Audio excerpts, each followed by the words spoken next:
found myself checking into a treatment facility Wow. for depression. It was humiliating. It was quite embarrassing. I felt like a hypocrite. And I said, no, you're going to take back the power of that moment, and you're going to tell people what you learned.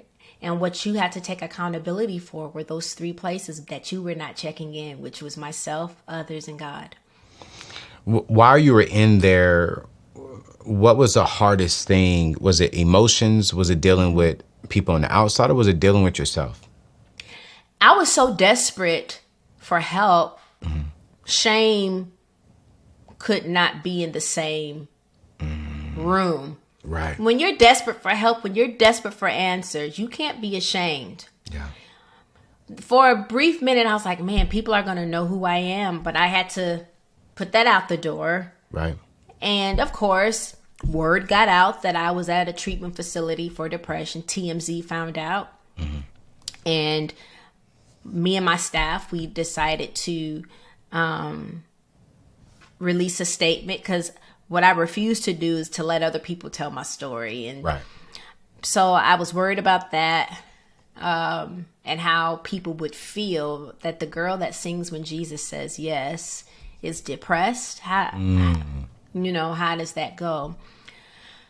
But the eye opener for me was there were people in there, Anthony, like you and me. One was a nurse who got addicted to, she was addicted to some medicine from an autoimmune disorder. There was an 80-year-old woman in there whose son took everything they had, and she lost it. But we could sit and talk like this, and here I am thinking I'm going to see people in straitjackets, and although there is a division for that, Right. but the majority of the treatment facility were people that were like me, who said the 3 strongest words you could ever say was people that decided that they needed help. I had to say, I need help. And you know what? I think I had to say that too. I had to say that I need help now. That's right. Before I really need help, before I have no choice but to have help. And seeing my therapist, and I want to hear this. I want to ask you this question, because you and Charlemagne do a lot together. You're on his network with the podcast, and he's very big on mental therapy. Why, especially in the Black community, why do we frown upon therapy, in your opinion? Why do we run away from it? Why do we automatically associate that with you're sick, you there's something wrong with you? When honestly, I think for me, seeing my therapist 2 times a month has been the best investment I have ever made. So I'm curious to you, why, from your expertise now in this space, why is therapy such a turnoff to people? Probably 2 things. One is we were taught that we could only talk to Jesus and him alone. True. But at the same, so if I am to talk to Jesus and Jesus alone, should I not go to my obstetrician gynecologist? Should I not go to my family practitioner for, general medicine? We praise that. Should a person not go to a urologist? But the minute you say therapist or psychologist, that's like frowned upon, as if to say you're not praying enough when it comes to issues of the mind, when it comes to issues of the health of your mental. So that kind of cracks me up, because it's like, why do we put mental health over there, but our regular physical health, we lump it all over here? I also think the second thing is all we had as Black people was our outer appearance and how we appeared to other people, that we had it, that we are going good. You enslaved us. You enslaved my ancestors. Probably my great grandparents were picking cotton. My grandfather was picking cotton. So all we had was to let people know, even though we're in that position, we look good. Yep. All is well. All is well. Don't you tell the white man what's going on in this house. Don't you tell the white man your problems. So I think it's some of that. And so it's kind of bled into other generations of sweeping stuff under the rug, sweeping that trauma, sweeping that pain, sweeping that abuse under the rug. Yeah. And then sweeping that pain, trauma, and abuse under your heart. Ooh. Ooh. It leads to so many other ailments, other disease. Yeah. The term heavy heart has a whole different meaning for me. Has a whole different meaning for me. Why is your heart so heavy? You haven't processed pain and trauma and abuse. You haven't even processed just a transition you had to make, maybe from moving from one coast to the other coast. You don't have to always be processing doom and gloom. Ooh. Oh. you convicted me. I'm literally going through a hard transition right now in my life. And I have not taken time to just process it all, just sit still. I immediately jumped into working because that's all that I know. That's hey, now it's all on you. Anthony, go do it. Yeah, man, you just convicted me. Wow. Right. Unpack. Nothing is wrong with, I know therapists aren't necessarily supposed to tell you what to do. Right. But you can unpack things with a therapist and or a life coach that will help. Like for you, Anthony, who coaches the coach?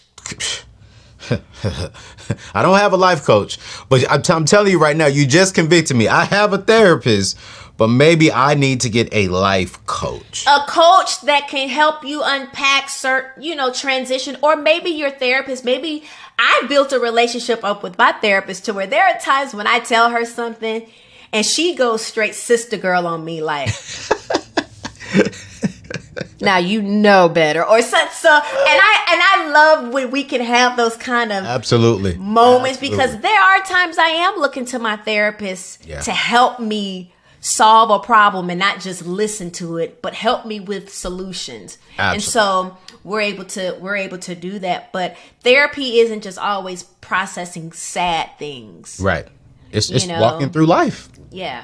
Now I love that. I really do love that. I'm going to honestly look into a life coach because I have a lot of my friends who have a therapist and a life coach. Yeah. And when I look at them, every time I'm around them, there's peace. They're processing things differently.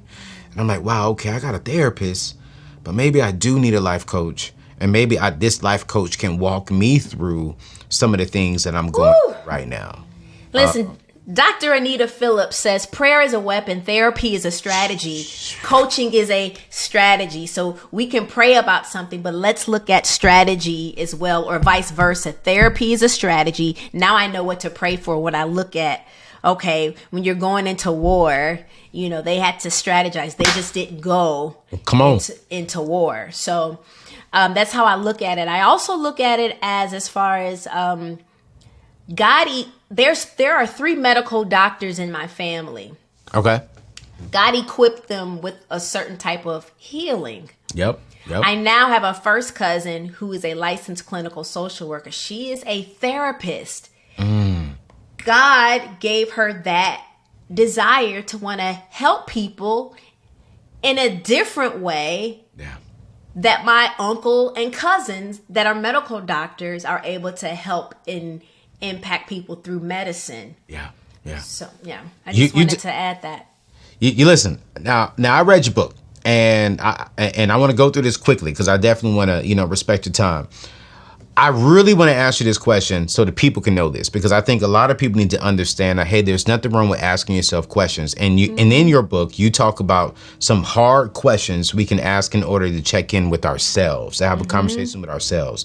Can you tell us just a few of those questions? And just a few, because you guys, I want you all to get Michelle's book. I'm going to drop it in the show description. Get the book. It is an impactful book. It will help you out. I promise you. But Michelle, what are some of those questions we should be asking ourselves ourselves when it's time to check in with us? The first person you should be keeping it real with is yourself. Absolutely. Absolutely. Absolutely. Checking in with myself in maybe say about 4 years ago, 3 years ago, it looked like, Tanisha Michelle Williams, why these same patterns and cycles that I am getting myself into? It's looking inward. It's taking accountability without blame. Without blame means I keep entering these same type of relationships because I keep entering these same relationships because they. You just made somebody upset because we blame they. We never talk to ourselves. No. And the thing is, as humans, we do have needs. So I kept entering relationships or even taking opportunities out of a deficit because there were needs that I had that were not filled. Come on. So I started looking for those needs to be filled through men. Come on. I did that. Yeah. I did that. Yeah. Checking in with myself also looks like you're doing a good job. You've set boundaries, because checking in with yourself isn't always beating yourself up, self-reflect. It's not all, once again, it's not all doom and gloom. But now it looks like you did good, girl. You know, checking in with myself also looks like when I wake up in the morning, I affirm that I'm going to have a good day. No matter what email or text I get work-wise, that kind of throws me off. I'm going to have a good day no matter what life throws my way, because now I'm responsible for how I respond to life. Wow. That's what checking in with myself looks like. And the questions that I ask myself. How you doing? You good? Yeah. What's going on? You hungry? Then eat.